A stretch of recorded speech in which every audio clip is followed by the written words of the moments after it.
Hindi mo kailangang maging gwapo para mabaliw siya sa'yo. Kailangan mo lang maging lalaking hindi madaling makuha. Maraming lalaki ang nagtataka. Bakit siya nababaliw sa lalaking hindi naman kagwapuhan? Bakit ako kahit anong effort ko parang wala lang sa kanya?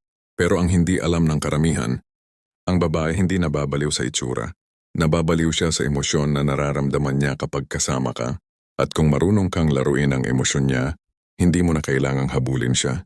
Siya mismo ang lalapit. Dahil gusto niyang maramdaman ulit yung kilig, yung kaba, yung misteryong ikaw lang ang nagbibigay. Kaya ngayon, pag-usapan natin ang mabisang paraan para mabaliw siya sa'yo. Maraming lalaki ang akala nila, kapag binigay nila lahat, oras, effort at pansin, ay dun sila may in love ng babae. Pero ang totoo, kapag sobrang available ka, nawawala ang thrill, parang Netflix series. Kapag madaling hulaan ang ending, nawawala ang gana ng manonood. Ganon din sa babae. Kapag alam na niya lahat tungkol sa'yo, kapag lagi kang nandyan, kapag wala na siyang kailangang hulaan, hindi na siya nag-iisip tungkol sa'yo. At kapag hindi ka na niya iniisip, unti-unti siyang lumalamig. Ang lalaking laging nagte-text, laging nag-aabot, laging nag-aalaga. Akala niya pinapakita niya ang love, pero sa mata ng babae, parang nawawala ang halaga ng bawat galaw mo. Bakit? Kasi hindi mo siya binibigyan ng espasyo para magnasa sa'yo. Sa panahon ngayon, mabilis ang lahat. May social media, may DM, may instant gratification. Lahat gusto, instant spark. Kaya kung hindi mo kayang panatilihin ang misteryo, madali kang mapapalitan. Think of it like this. Ang utak ng babae ay parang roller coaster. Gusto niya ng emotional high. Ayaw niya ng flatline. At kung lagi kang predictable, kung lagi kang yes man, nawawala yung roller coaster. Alam mo yung lalaking hindi madalas mag-reply agad? O yung parang may sariling mundo? Hindi dahil sa nagmamagaling siya, pero alam niya ang value ng presence niya. Sabi nga ng isang stoic philosopher, control is not about holding on too tight. It's about knowing when to let go. Kapag marunong kang magpigil, mas nagiging malakas ang dating mo. Kasi pinapakita mo na hindi mo kailangan ng validation. Ito ang unang mabisang paraan para mabaliw siya sa'yo. Emotional control. Babae ang damdamin niya. Ikaw ang dapat utak. Kapag ikaw ay natutong hindi agad mag-react, kapag marunong kang maghintay, kapag kaya mong ngumiti kahit hindi mo gusto ang sitwasyon, nagiging misteryoso ka sa kanya. Bakit? Kasi hindi ka predictable. Hindi ka madaling basahin. At lahat ng hindi madaling basahin, nakakabaliw. Halimbawa, nag-away kayo, siya nagtatype ng mahahabang rant. Ikaw? Simple lang. Okay, naiintindihan ko. Let's talk when you're calm. Boom. Bakit parang lalo siyang nagagalit pero gusto ka pa rin kausapin? Kasi hindi mo pinatulan yung emosyon niya. Ginamit mo yung kalma mo bilang sandata. Parang chess. Kapag mainit ulo ng kalaban mo, mas madali mo siyang matatalo. Kasi ikaw ang kalmado. Ikaw ang nakakakita ng buong board. Ang babae gusto niyang maramdaman na ikaw yung lalaking may direksyon. Hindi yung nadadala ng emosyon. Yung kahit anong drama niya, kayang panatilihin ang dignidad. Yan ang nakaka-turn on. Yan ang nagiging dahilan kung bakit siya nababaliw. Hindi dahil sa itsura mo, kundi dahil sa composure mo, hindi mo kailangang sumigaw para marinig. Minsan, yung katahimikan mo ang mas malakas kaysa sa salita niya. Ang ikalawang sikreto, mystery. Kailangang maramdaman niyang may lalim ka na hindi pa niya nakikilala. Ang problema kasi sa karamihan ng lalaki, nilalabas agad lahat. Parang buffet, unang tingin pa lang kita mo na lahat ng putahe. Sino pa ang babalik kung wala nang bago? Pero kapag ikaw, paunti-unti mong pinapakita ang sarili mo, nagiging parang nobela ang relasyon, gusto niyang malaman kung ano pa ang nasa loob mo. At di niya mapigilan isipin ka. Hindi mo kailangang magpanggap. Ang kailangan mo lang ay control. Hindi mo kailangang mag-post ng lahat sa social media. Hindi mo kailangang magpaliwanag ng bawat galaw mo. Kasi ang lalaki na marunong manahimik, yun ang may lakas. Isipin mo ang dagat. Tahimik sa ibabaw, pero malalim sa ilalim. Hindi mo alam kung gaano kalalim, at yun ang nakakatakot at sabay nakakaakit. Ganon dapat ang dating mo sa babae. Hindi mo kailangang maging mystery guy na puro pa cool, pero dapat maramdaman niyang may lalim sa likod ng ngiti mo. Halimbawa, tinanong ka niya, bakit parang hindi mo ako hinahabol? Ang sagot mo, bakit kailangan kong habulin kung sa dulo ako rin naman ang gusto mong habulin? Boom! Confidence na hindi yabang. Mystery na hindi scripted. Isipin mo yung mga lalaking laging nagsasend ng long message kapag di ni-replyan. Okay ka lang ba? May nagawa ba akong mali? Bakit parang lumalamig ka? Hindi mo namamalayan? Yung mga tanong na yan, unti-unting binabawasan ang respeto niya sa'yo. Kasi ang babae gusto ng lalaking matatag sa sarili niya. Yung kahit anong mood niya hindi nadadala ng kaba. Kapag nakita niyang hindi ka reactive, nagiging curious siya. Bakit parang chill lang siya? Bakit parang hindi siya natataranta kahit di ako nag-reply? At kapag curious na ang babae, ibig sabihin nagsimula na siyang mabaliw. Ang presensya mo dapat yung hindi nakaka-pressure, kundi nakakapanabik. Kapag kasama ka niya, dapat maramdaman niyang may lalim sa'yo, pero may distansya ring kailangan niyang tawirin. Parang musika, hindi lahat ng tunog maganda. Minsan yung silence between the notes ang mas nakakaakit. Ganon din sa'yo. Yung mga pahinga mo, yung mga moments na tahimik ka, yung mga pagkakataong hindi ka available, yun ang nagiging dahilan kung bakit siya hindi mapakali. Ang lalaki kapag hindi agad sumagot, hindi ibig sabihing wala siyang pake. Minsan pinipili lang niyang pakinggan muna ang katahimikan bago sumagot ng tama. Sabi ni Marcus Aurelius, "Your power lies in your ability to control your own mind." Kaya kung gusto mong mabaliw siya sa'yo, hindi mo kailangang kontrolin siya. Kontrolin mo muna ang sarili mo. Kapag nakikita niyang hindi ka nadadala ng emosyon, mas lalo siyang nagkakaroon ng respeto sa'yo. At mula sa respeto, doon nagsisimula ang pagnanasa. Kasi ang babae hindi lang nahuhulog sa sweetness. Nahuhulog siya sa strength. At hindi yun yung pisikal na lakas, kundi yung lakas ng isip at kalmado mong kilos. Real-life example. Si Marco at si Lea. Si Marco typical na nice guy. Laging nag-aabot, laging nagte-text, laging nagbabayad ng kape. Si Lea natuwa nung una, pero pagtagal parang nawalan ng thrill. Kasi si Marco parang libro na binasa na niya ng buo. Hanggang sa dumating si Dan. Tahimik, kalma. Hindi agad nagme-message. Pero kapag nagparamdam, may sense, may lalim, hindi siya mababaw. At kahit walang effort, si Lea, siya na ngayon yung nag-aabang ng reply. Hindi dahil si Dan ang mas gwapo, kundi dahil si Dan ang mas may control. May mga lalaking kahit tahimik lang, napapaisip ang babae ng, bakit siya ganun? Bakit parang iba ang dating niya? Hindi siya sweet, hindi siya showy, pero may kung anong presence sa kanya na kapag dumating siya sa isang lugar, napapalingon ang mga tao at kapag siya ang kausap ng babae, parang hindi makagalaw ang emosyon nito, hindi dahil gwapo siya, kundi dahil may aura siya, may kakaibang enerhiya. Yung tipong kahit wala siyang sinasabi, parang ang daming sinasabi ng kilos niya. Yan ang ikatlong sekreto sa listahan natin. Ang power ng nonverbal energy. At kung marunong kang gumamit nito, makokontrol mo ang emosyon ng babae nang hindi mo kailangang magsalita. Ito ang mali ng karamihan. Akala nila, para mapansin sila kailangan nilang mag-ingay. Kailangan nilang mag-post araw-araw, mag-comment, magparamdam, magpatawa, o kung minsan magyabang. Pero sa totoo lang, ang lalaki na masyadong nagpapa-impress ay nagmumukhang nangangailangan. At ang pangangailangan, hindi yan nakakaakit. Nakakaawa yan. Ang babae gusto niya ng lalaking may lakas ng loob kahit walang masyadong sinasabi. Yung confident na hindi nagyayabang. Yung simple lang pero may impact. Kasi tandaan mo, ang tunay na confidence ay hindi kailangang ipagsigawan. Ramdam siya kahit tahimik. Tingnan mo yung mga lalaki sa social media na puro pa cool, puro filter, puro pa pogi. Maraming likes pero pansinin mo bihira sa kanila ang may totoong dating. Bakit? Kasi fake confidence yun. Confidence na hinugot sa validation. Yung tipo ng tiwala sa sarili na guguho kapag walang nag-react. Ang babae marunong makaramdam. Nararamdaman niya kung genuine ka or hindi. Nararamdaman niya kung pinipilit mo lang maging alpha o kung natural na kalmado ka talaga. At sa panahon ngayon ng social media at instant attention, ang tahimik na confidence ay parang bulalakaw. Bihira pero kapag nakita mo, hindi mo makakalimutan. Kung gusto mong mabaliw siya sa'yo, kailangan mong matutunan kung paano magpadama ng presence kahit wala kang sinasabi. Step 1, panindigan ang paningin. Kapag kausap mo siya, huwag kang ilingon agad o magpa-cute. Tingnan mo siya sa mata. Pero hindi yung titig na nakakatakot. Yung titig na kalmado. Parang sinasabi mong, alam kong gusto mo akong tingnan pabalik. Alam mo bang psychologically proven na ang steady eye contact ay nagtitrigger ng attraction? Dahil ito ay nagpapadala ng signal na, confident ako, hindi ako natataranta. Step 2, slow movements. Kapag mabilis kang gumalaw, parang nagmamadali ka, parang anxious. Pero kapag dahan-dahan kang kumikilos, Nagbibigay ka ng impression ng control.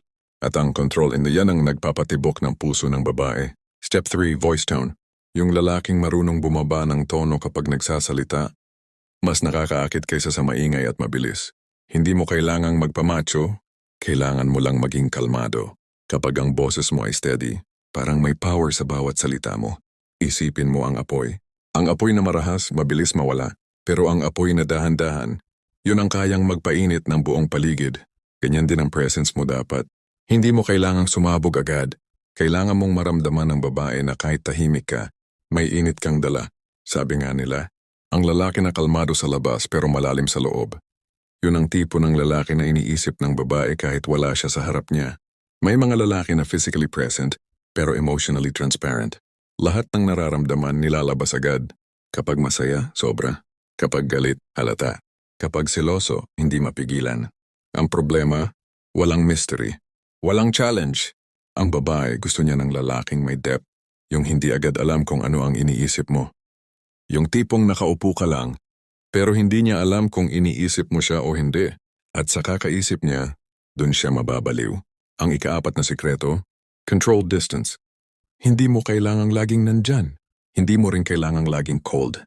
Ang kailangan ay balanse, parang apoy at hangin. Kapag sobra ang apoy masusunog, kapag sobra ang hangin mamamatay. Pero kapag sakto lang, magpapatuloy ang init. Kapag nag-text siya, huwag mong sagutin agad kung busy ka talaga. Hindi dahil sa nagpapahabol ka, kundi dahil hindi mo kailangang magmadali para lang mapansin. Kapag nagyaya siya, minsan oo, minsan hindi. Hindi dahil sa nagmamagaling ka, kundi dahil may sarili kang mundo. May mga bagay kang inuuna. At kapag nakita niya yon, na may disiplina ka sa sarili mo at hindi mo siya ginagawa sentro ng araw mo, doon siya magsisimulang humanga. At kapag humanga siya, doon nagsisimula ang obsession. Sabi ni Epictetus, ang taong marunong maghintay ay marunong magtaglay ng lakas. Ibig sabihin hindi mo kailangang maging mabilis para mapansin. Ang kalmado mong paghawak sa sarili mo ay tanda ng mataas na disiplina. At tandaan, ang babae ay na-attract sa potential, hindi sa desperasyon. Kapag naramdaman niyang kaya mong kontrolin ang sarili mong emosyon, parang gusto niyang alamin kung ano pa ang kaya mong kontrolin. Ang laging available na lalaki ay parang libreng wifi. Madali nga pero hindi na exciting. Ang babae gusto ng connection na may effort, yung hindi basta-basta nakakonekta kahit sino. Kapag ikaw may emotional distance, hindi ka unreachable pero hindi ka rin predictable. Doon niya mararamdaman na kakaiba ka. Ang mga lalaki kasi na sobrang nagbibigay, sila yung madaling makalimutan. Pero yung lalaking nagbibigay lang kapag may saysay, yun ang hindi niya makakalimutan. Real life example. Isipin mo si Carlo at si Mia. Si Carlo laging nagre-reply agad, laging nag-aalok ng tulong kahit di naman kailangan. Laging gusto magpa-cute. Si Mia una natuwa. Pero pagtagal naging predictable. Parang alam na niya kung kailan magpaparamdam. Hanggang sa nawalan siya ng thrill. Dumating si Ken. Tahimik pero confident. Hindi siya pala message. Pero kapag nag-uusap sila, quality, hindi siya nagmamadali. Pero kapag nagsalita ramdam mo yung sincerity. Si Mia nalilito, bakit parang gusto ko siyang makita, kahit hindi naman siya ganun ka-sweet? Simple lang, kasi si Ken marunong gumamit ng energy at distance. Hindi niya hinahabol si Mia, pero si Mia, hinahabol yung pakiramdam na binibigay ni Ken. Minsan ang pinakamakapangyarihang diskarte ay ang katahimikan. Kapag nag-away kayo at ikaw ay tahimik, hindi ibig sabihin na talo ka. Minsan, yun ang panalo, kasi hindi mo pinapatulan ang emosyon. Ang babae gusto niyang makipaglaro ng emosyon, pero kapag nakita niyang hindi mo nilalaro, nagiging challenge ka. At lahat ng babae, gustong-gusto ang challenge. Hindi mo kailangang sumigaw para mapansin. Minsan, yung katahimikan mo ang pinakamasarap pakinggan. May mga lalaki na kahit wala, parang andyan pa rin. Kahit hindi nagme-message, kahit hindi nagpaparamdam. Parang nakatira sa isip ng babae. Kapag naririnig niya yung kanta ni Moira, naaalala siya. Kapag may lalaking dumaan na may parehas na tawa, napapalingon siya. At kahit busy siya, bigla na lang siyang mapapangiti sa alaala mo. Bakit ganon? Kasi hindi mo siya kinontrol. Ginamit mo ang pinakamakapangyarihang diskarte sa lahat. Ang emotional imprint. Maraming lalaki ang mabilis makalimutan. Pag nawala parang hindi man lang nagmarka. Bakit? Kasi lahat ng ginagawa nila, surface level lang. Puro pa cute, puro sweet text. Puro effort na walang lalim. Ang babae natutuwa sa sweetness.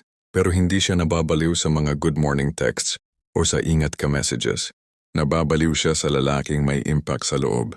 Yung kapag kasama ka niya, may natututunan siya. May nararamdaman siyang kakaiba. May connection na hindi niya maipaliwanag. Ang problema sa karamihan ng lalaki, puro panlabas ang diskarte, porma, gwapo, branded. Pero ang tunay na laban ay hindi sa looks. Nasa isipan at emosyon. Kasi ang babae hindi lang iniibig ng mata. Iniibig ng utak at puso ng sabay.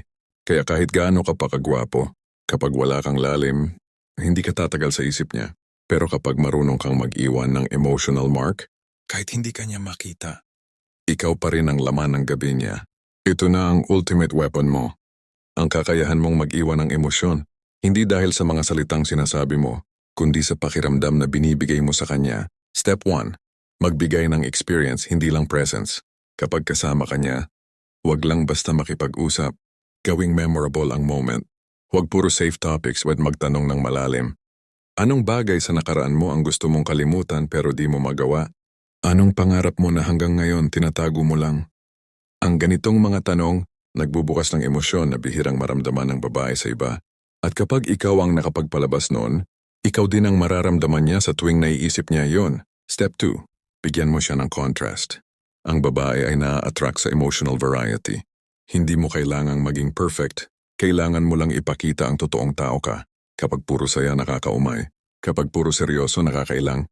Pero kapag marunong kang maghalo, seryoso minsan, nakakatawa minsan, tahimik minsan, hindi kanya mababasa. At yung unpredictability na yun, nagiging dahilan para hindi ka mawala sa isip niya. Step 3. Umalis sa peak. Ito ang diskarte ng mga lalaking hindi malilimutan. Umalis ka habang mataas pa ang emosyon. Halimbawa, nag-uusap kayo, tawa siya ng tawa. Huwag mong hintayin na mapagod siya sa tawanan. Umalis ka habang masaya pa ang moment. Doon siya may stuck. Bakit? Kasi hindi niya naabot ang closure ng saya. At ang utak ng babae, kapag walang closure, tuloy ang replay. Paulit-ulit niyang babalikan ang eksenang yun sa isip niya. Parang kanta na bitin ang ending. Nakakainis pero gusto mong pakinggan ulit. Ganyan dapat ang epekto mo. Yung tipong gusto ka pa niyang makita, gusto ka pa niyang kausapin, pero wala ka na. At yun ang dahilan kung bakit mababaliw siya sa'yo. Ang babae, hindi nababaliw sa lalaking gusto siyang makuha. Nababaliw siya sa lalaking hindi niya alam kung nakuha na ba niya o hindi. Maraming lalaki, pinibigay lahat. Hindi dahil sa pagmamahal, kundi dahil sa takot na mawala. Pero ang problema, kapag alam ng babae na hindi mo siya kayang mawala, hindi ka na niya masyadong papahalagahan. Kasi ang tao na-attract sa risk, sa uncertainty. Sa baka mawala siya. Kaya kung gusto mong mabaliw siya sa'yo, kailangan maramdaman niya na pwedeng mawala ka. Hindi bilang panakot, kundi bilang paalala na hindi ka dependent sa kanya.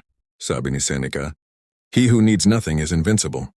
At totoo yan sa mundo ng relasyon. Kapag kaya mong maging masaya kahit wala siya, dun siya matatakot.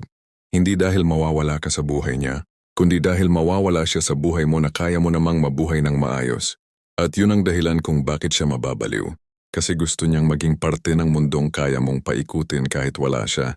Real life example. Si Ethan at si Lara. Si Ethan hindi naman gwapo. Tahimik lang pero matalino. Marunong makinig. Hindi madaldal pero kapag nagsalita, may sense. Tuwing magkasama sila, si Lara natatawa, natututo, natatahimik, at napapaisip. Hindi perfect pero totoo. Isang araw biglang naging busy si Ethan. Walang text, walang paramdam. Si Lara tahimik din. Pero sa loob-loob niya hindi siya mapakali. Bakit? Kasi naalala niya lahat ng moment, lahat ng tawa, lahat ng tanong, lahat ng titig. At kahit wala si Ethan, parang andyan pa rin yung energy niya. Yan ang tinatawag na emotional imprint. Hindi kailangan ng message. Hindi kailangan ng effort. Ang kailangan lang, impact. Practical tips para may imprint ang emosyon mo. 1. Mag-iwan ng tanong, hindi sagot. Huwag mong ipaliwanag lahat. Kapag nagtanong siya ng bakit ka ganyan, ngitian mo lang at sabihin, "Hindi ko rin alam pero gusto kong malaman mo balang araw." Ganyan ka nag-iiwan ng curiosity. 2. Maging kalma sa lahat ng oras. Ang babae, sinusukat ka sa mga oras na mainit ang sitwasyon. Kapag kalmado ka kahit siya ay emosyonal, mararamdaman niyang iba ka. Kasi karamihan ng lalaki bumibigay agad sa init ng emosyon. 3. Umalis ng may dignidad. Kapag kailangan mong mag-walk away, huwag kang magpadrama. Ipakita mong kaya mong umalis na walang bitterness. Ang ganyang klaseng paglayo, mas malakas ang epekto kaysa sa pagstay ng desperado. 4. Ipakita mong marunong kang manindigan. Ang babae, na-attract sa leader, hindi sa follower. Kapag kaya mong sabihin hindi kahit gusto mong mararamdaman niyang matatag ka. At ang lalaking may paninindigan, hindi basta nakakalimutan. May mga lalaki na sobrang takot mawala ang babae. Kaya kahit mali na, kapit pa rin. Pero tandaan mo, ang takot mong mawala siya, yun din ang dahilan kung bakit kanya mawawala. Kasi kapag naramdaman niyang dependent ka, nawawala ang respeto. At kapag nawala ang respeto, wala nang attraction. Ang solusyon, tanggapin na ang pagkawala ay bahagi ng buhay. Dahil kapag kaya mong mawala ng may dignidad, doon siya matatakot. Kasi alam niyang hindi katulad ng iba. Ang tunay na lalaki hindi takot mawala ang babae. Takot siyang mawala ang sarili niya habang hinahabol ito. Ito na ang huling sikreto. Emotional imprint, mag-iwan ng emosyon, hindi lang alaala. Bigyan mo siya ng karanasang di niya makalimutan. Magparamdam ng lalim, hindi ng kababawan. Umalis sa peak para ikaw ang maalala niya. Ipakita mong kaya mong mabuhay nang wala siya. Kasi ang babae hindi nababaliw sa presensya mo lang, nababaliw siya sa kakaibang pakiramdam na ikaw lang ang kayang magbigay. Ang misteryo mo, ang kalmado mong enerhiya, ang disiplina mong hindi agad bumigay, yan ang magpapaikot sa isip niya kahit wala ka na sa paligid. Kung natapos mo ang buong video na ito, ibig sabihin handa ka ng maging lalaking hindi lang hinahabol, kundi iniisip araw-araw. I-comment mo sa baba. Hindi ko siya hahabulin. At kung gusto mong mas matutunan kung paano gamitin ang stoicism at psychology para maging lalaking may disiplina, respeto, at karismang hindi matutumbasan, pindutin mo ang subscribe. Dahil sa mga susunod na videos, ituturo ko sa iyo kung paano maging lalaking hindi lang gusto ng babae, kundi hinahangaan ng mundo.